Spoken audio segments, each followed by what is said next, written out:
Hello everyone, today I'm going to be showing you how to restore and color a black and white image. This image is from I believe the 60s, and what we're going to do here is actually go back and we're going to color it and make it look really nice and clean up all these cracks around the edges. So what I've done is I've taken this image. All I have to do is just drop it off in Photoshop. It's going to open up, and what I did is I pre-selected, and this is what we're going to use a little bit later, but what I did is I pre-selected the part I want colored, which you can use this tool right here, and you can crop whatever you want. So let's bring this back. What you can do is you can crop whatever areas you want, and you can make a selection of whatever you want. What I did is I actually used this tool, and let's see, it actually got his face pretty well.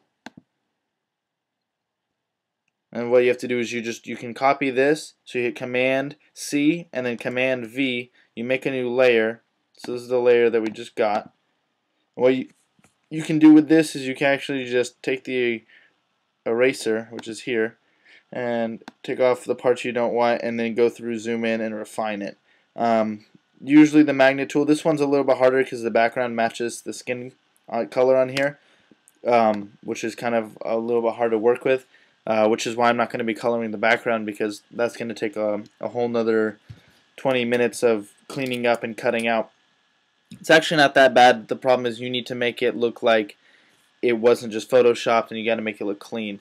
But what I'm going to show you now is after you get this cropped out, what I did is, you notice his face is cleaned up. I used this tool right here, the Band-Aid tool, and what I did is I went over and I cleaned up all the things. So what I did is I went here and I cleaned all this up, cleaned up the cracks. All you have to do is click on it. Don't do too much at a time, because then it's going to do this. One, it's going to take too long, and then two, it's going to use content aware, which is going to be a problem because it's going to think it's going to need to fill, and as you can see, the shirt's all messed up. So I hit Command Z to go back. So what I'm doing is I'm getting small spots at a time, and see, the problem is you're going to have to zoom in, and what you do is you get this menu up. Is what I do to get this menu up is I put two fingers on, I'm using the trackpad, and I put two fingers down, then I click with an extra finger on the button, the left click button, and that's going to bring me up to this menu. I change the size. What I can do is I can go through and I can color this out. You can use, there you go, you can drag it a bit, and then what I'm going to do is zoom back out for the, too much, for these pieces, and I need to change the size back up. So what I can do is you can drag the Band-Aid tool pretty far if it's all the same color and you're not worried about messing up any details. Obviously this is just a background, but you still need to clean this up to make it look even and nice. And so what I'm going to do is clean that up, clean that out. See a little bit of a mess up there. See, there you go, it cleans it up. Then what we're going to do is go here, and as you can see, I've cleaned up a lot of the little bumps and stuff. And so now what we're going to do is, what I like to do is, see this little eye? I click that so I can see what I'm working with, and click the mouse and make sure you're clicked on the layer you're working on. So I'm going to make this layer's name Face Color, which is not, you don't need to label it, but I just do just because it's easier to work with. And now I'm going to hit Image, Adjust, and I'm going to hit Color Balance. So what I'm going to do now is I'm going to try and find the skin color that I like, and that's pretty good. And I can hit Continue now, and I can bring the layer back. So now we've colored his face, and it already looks a lot better. What you can do from there is you can actually go in, and what I've done before is I'll take his hair, which is sometimes a pain, but what you can do is something simple like this. Take this tool, and what you can do is you can crop out his hair, and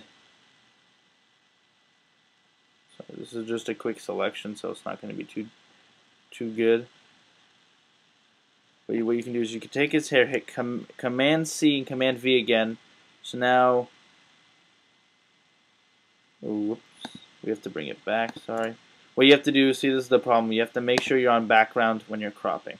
So let's do this one more time. This is an issue I have all the time, and I always forget which layer I'm on, and you can't take a layer that's not there. You can't take this hair off the face layer because the hair is not there on that layer. So make sure you're on the right layer. Hit Command V, Command C, Command V, so now it's giving me a new layer. As you can see, just the hair. What you can do with that is, now I'm on the hair, I can go back to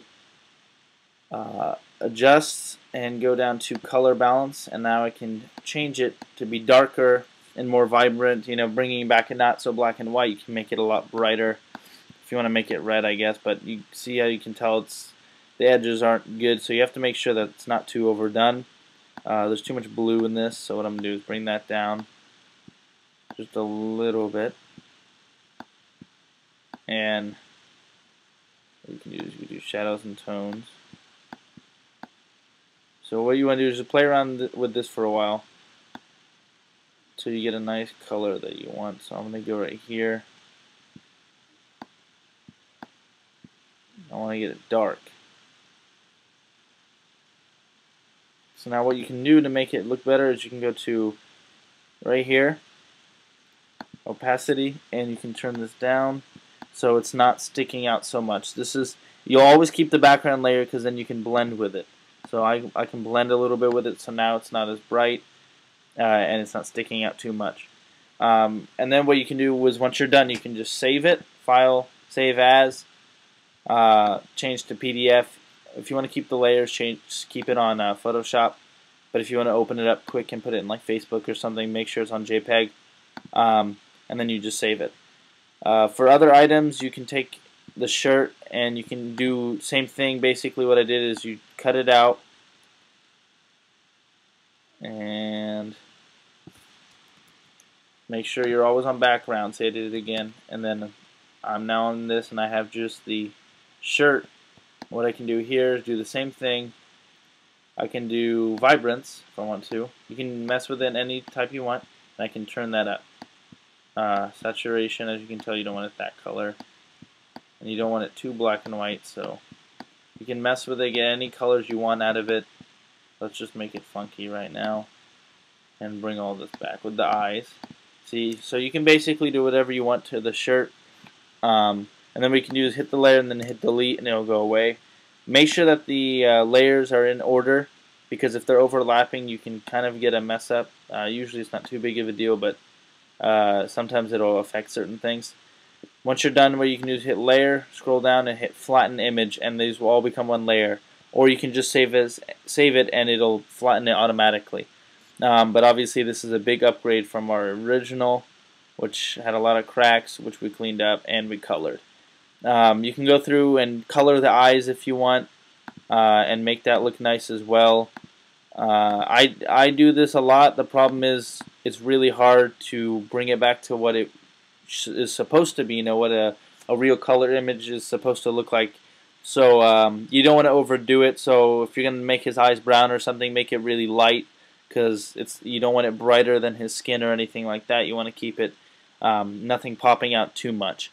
But obviously you can tell it looks a lot nicer. You can go up and clean all these little white marks up fairly quickly. Make sure you're always on background. But here's the problem. Now that there's some black marks on the hair, you have to hit the layer for the hair. Sorry. And clean that up as well and get rid of all that. See, as you can tell, I can't do anything over here because this is not connected, so make sure you're on background. And since we have the hair at 52%, you can actually see the background image fairly clear over the hair. So this is basically what you would want to clean up. If you're on the face color, like here, you have to make sure you're on face, and you can clean all this up. See, it messes up a little bit, so you have to make sure the size is right. And you guys can't even tell. That looks amazing. So let's go over here, change this up, and now you can still color and clean up everything. Make sure that the color, see how this white popped up, you want to make sure the shadows aren't too messed up, because people can notice that fairly quickly. And that's the problem you're going to have, is shadows. You're going to have to leave it a certain color.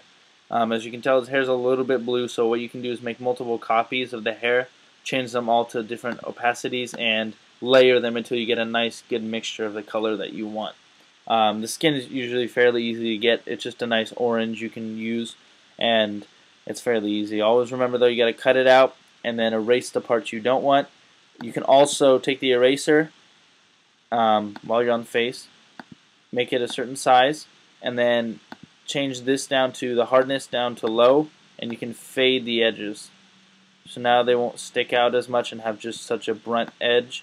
It's going to be nice and faded and blurry onto the ends, so now it won't stick out as much. So wait, see how the layers messed up? You got to switch the layers over. That's the problem you're going to have, is layers on top of each other, so you always have to mess with that and fix that. So we can hit Command Option Z and go back a few times to clean that up. So we always remember that this is always going to, see that, your layers are always going to be a problem. Okay, let's see.